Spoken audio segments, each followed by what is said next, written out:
What's going on, everybody? It's your boy G watching Keeping This Tech, and today we're talking cameras on Tuesdays, and we have the 40mm 2.5 G lens right here from Sony. This is the one that I went ahead and I picked up. They released all three lenses, these compact lenses, at the same time, and it was several months after their A7C was released and launched. And I did a video about the A7C, comparing it to the A6600.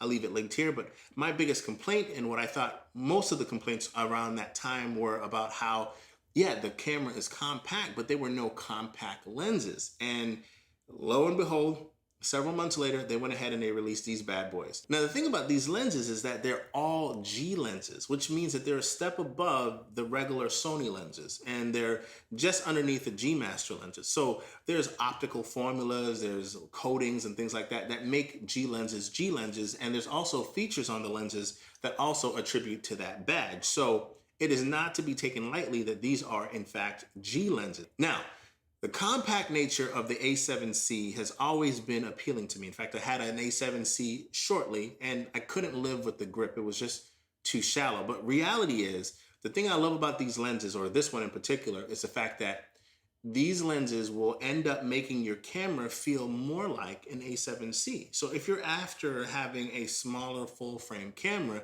you can achieve that more or less with one of these compact lenses on your camera.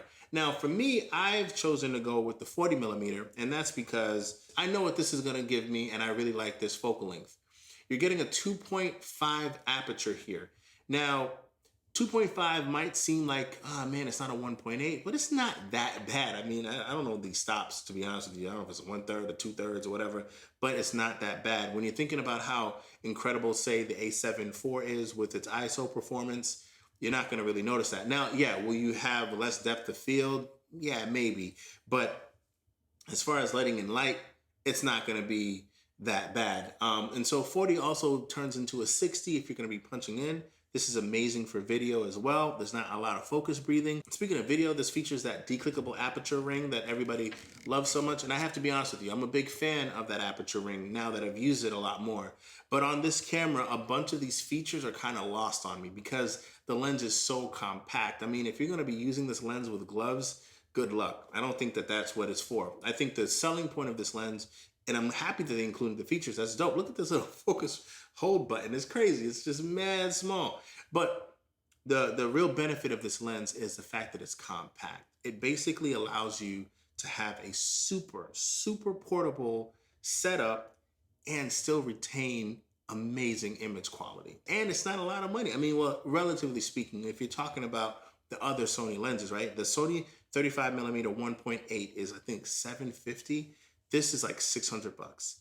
And again, it's 1.8, but it's a G lens and you have all these features, you know? And so it's a 5mm difference. If you want a 35 and you want that 1.8, then you know that you want it. But at the same time, it's less expensive, you know what I mean? And so there's a lot of value in this lens is what I guess what I'm trying to say. And 2.5 is not that big of a deal.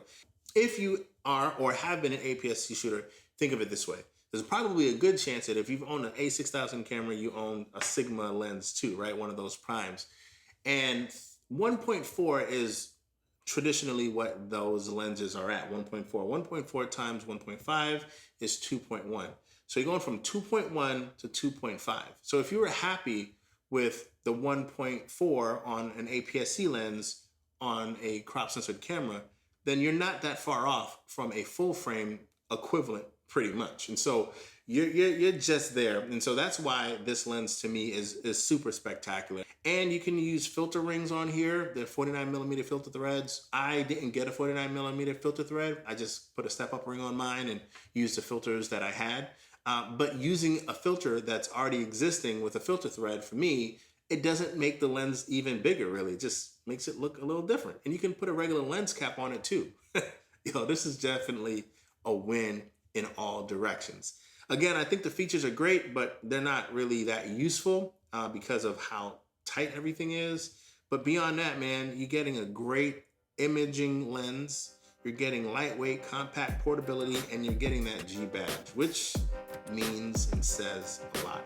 Thank you for checking out the video. I'll check you guys out on the next one. Peace.